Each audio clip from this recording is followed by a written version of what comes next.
Hello, MavMind Collective, and welcome to another episode of the Hypnosales Show. Today, we're going to be talking about how to build the best performing team ever.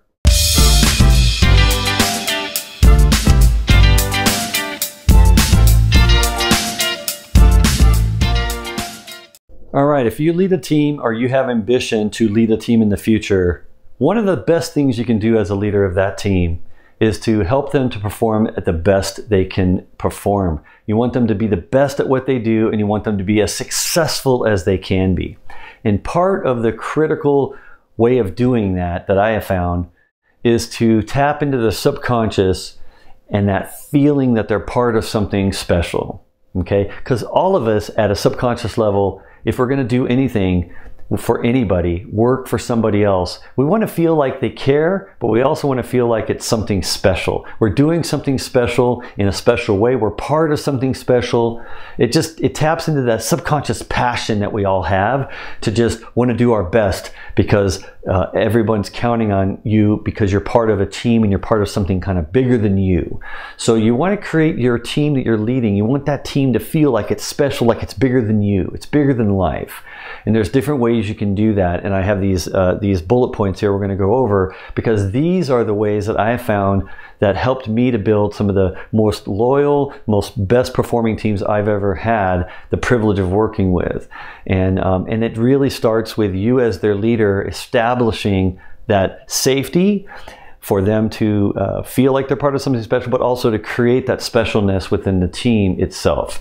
Let's just jump right in. The first thing you're going to want to do if you want to build a really strong performing team is to name your team.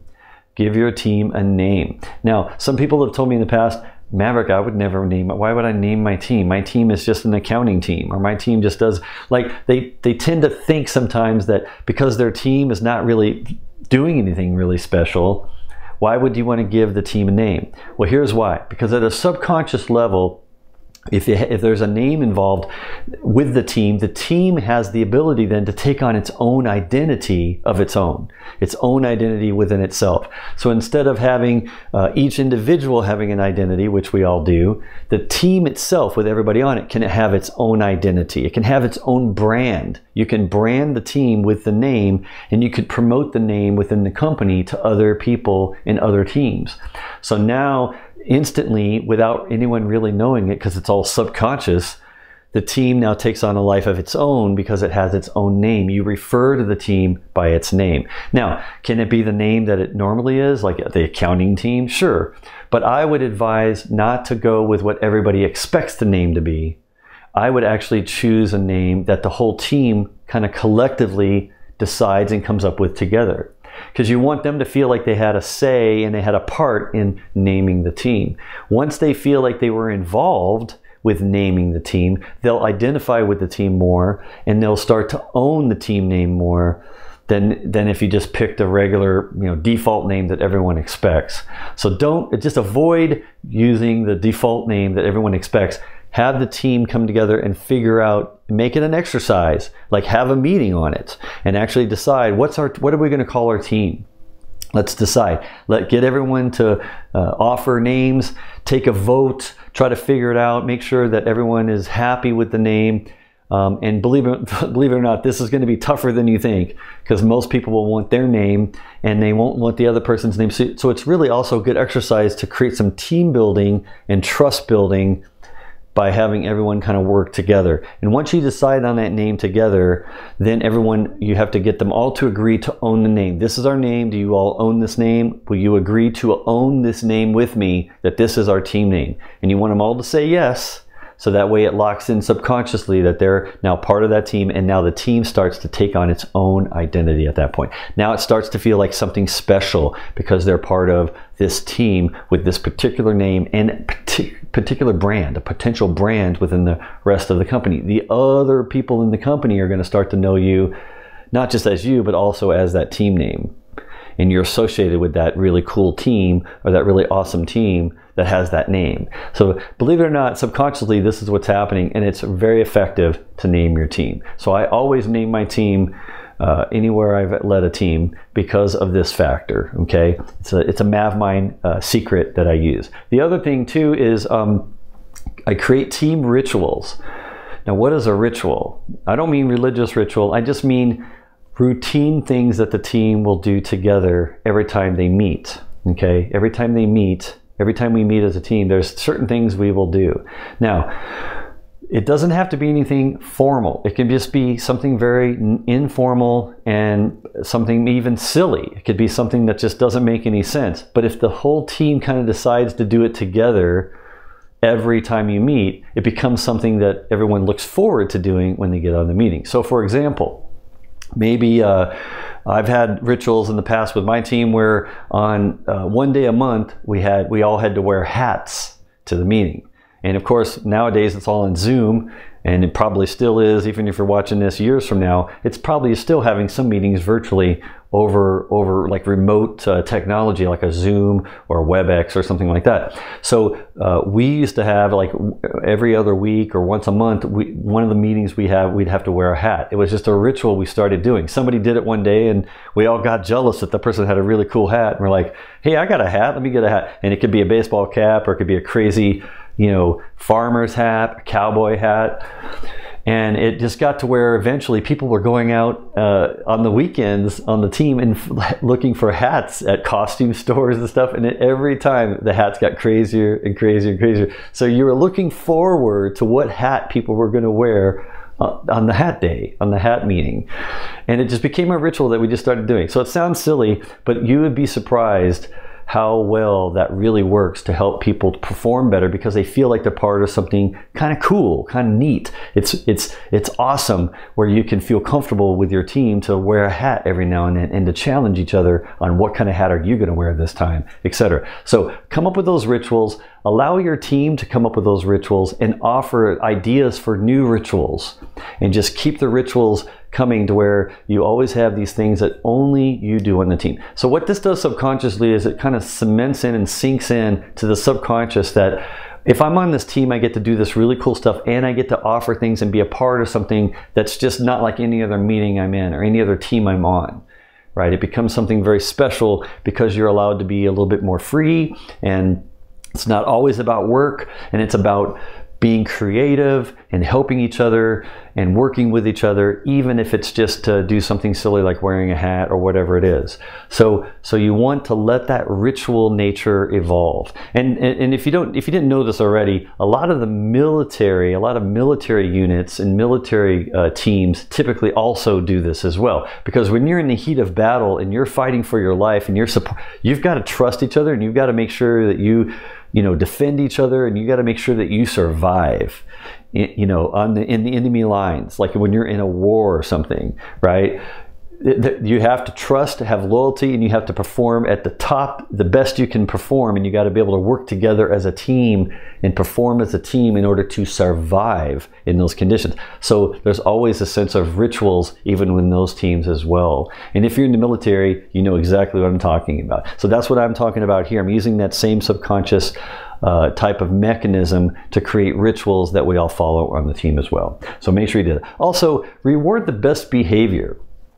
I know some managers I've worked with that kind of tend to scold or reprimand bad behaviors on the team.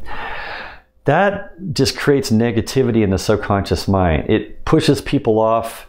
People disengage. It kind of taps into the fight or flight method, where people get angry. Like, they don't fight you, but they get angry at you for like scolding them, or they just get frightened and they run away and they disengage and they ignore you and they don't want to be a part of the team anymore. So their performance level tends to go down when they're not engaging with the rest of the team, because you're reprimanding them or kind of really pounding them on this their bad behaviors, and really like pointing out and embarrassing them maybe in front of the team about their bad behaviors. Just avoid that altogether. Just stop doing that. Only reward their good behaviors. Give positive reinforcement. Give them the carrots. Don't give them the stick. Give them the carrots. And you'll see that the team will start performing at top levels all the time when they know that you care enough to reward them for what they're doing well. So don't just avoid criticizing them or embarrassing them about things they're not doing well. Focus on what they're doing really extremely well and make that the point in front of everyone and praise them in front of everyone of how well they're doing, to where everyone then looks forward to, oh, I want to get praised too. I want the team and I want my boss to feel like I'm doing a good job on the team.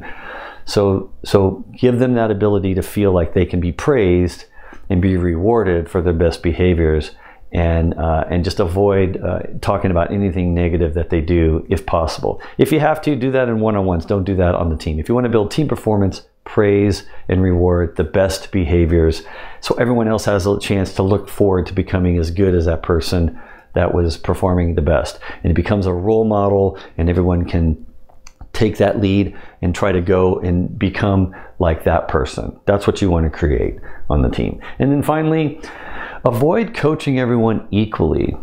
Avoid coaching everyone equally. What this means is that, believe it or not, on your team, even though you want to believe that everyone is equal in their performance, the fact is they're not. And in a corporate business world, corporate conditions where you have to make decisions on people's performances, they can't always be top-notch and best performers. It just doesn't happen. In fact, most corporations will make you, as a leader, rank your people. It's called force ranking. They force you to rank people 1 to 10, 1 being your top employee, all the way to 10 being your bottom employee on your team. Now, this doesn't feel really good as a leader to do, because you want to you want everyone to be like number 1, but they really can't. From a business perspective, you're doing yourself a disservice if you don't take an honest look at your team and rank them from 1, 2, 3, 4, 5, and actually rank them, force yourself to rank them in what order they come in, as far as who's performing the best all the way to who's performing the least. Okay, doesn't mean they're not performing. It's just they're doing the least amount versus someone that's doing the most. And it can be a close call. It could be like they're all really performing well, but you still have to rank them. And then when you coach your team, don't coach them all the same, because believe it or not, if you coach someone at the bottom of the ranking, you're not going to get much more out of them. You're just not. Versus if you coach the person at the top of the rank, the number 1, you're going to get like 20, 30, 40% more out of them, productivity and success out of what they do. So you want to kind of coach them unequally, and spend more time with people at the top of your ranking, the top performers. Spend more time with them, coaching them, helping them to be more productive and more successful, and you'll get way more mileage out of that. And the whole team will be a reflection of those 2, 3, 4, 5 people at the top that you're coaching all the time. It'll go a lot farther, and the whole team, again, that has its own team name, its own rituals, everyone will still feel like they're part of something special, even though you may not be coaching the people at the very bottom of the ranking. It doesn't matter. You're not going to get much more out of them, but also they may not really want to talk to you as much, because maybe they know they need to get better.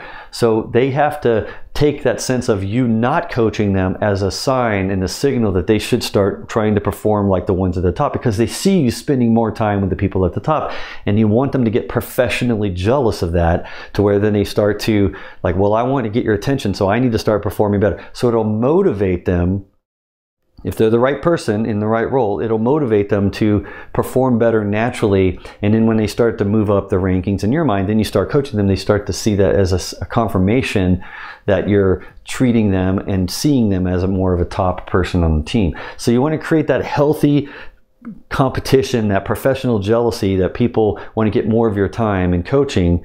They got to perform to get up there into the top rankings. Okay, so that's what you want to do if you want to create the best performing team ever. Thank you for watching. I know you find value in these videos, didn't you? Now, if you, like me, are in a customer-facing role, you want to get better every day at what you do, but you don't have to watch another video if you don't want to.